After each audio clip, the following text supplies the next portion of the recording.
and crude prices are falling through a combination of three factors. Of course, there is some softening in demand expectations as global GDP expectations keep getting revised down.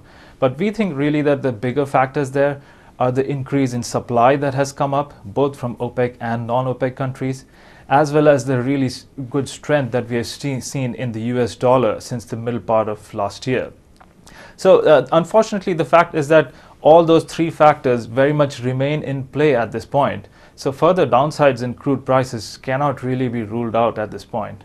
Now, what happens next is where it gets interesting, is how markets react to crude prices. And what we are seeing, for example, last night was an increase in oil price volatility and a resultant increase in credit spreads in the energy sector, which is really causing all this risk aversion overall in global equities.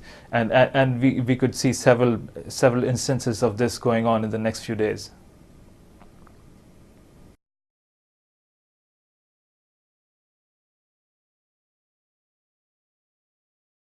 Right. So actually, in Europe and US, like you mentioned, even the other stocks, non-energy stocks, were also down, and this has more to do with the risk aversion across markets, right?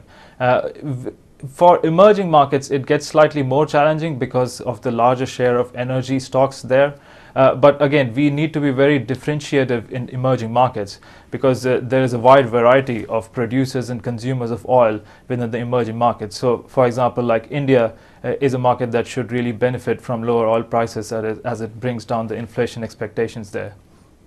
Whereas a country like Russia or Brazil is definitely more negatively impacted.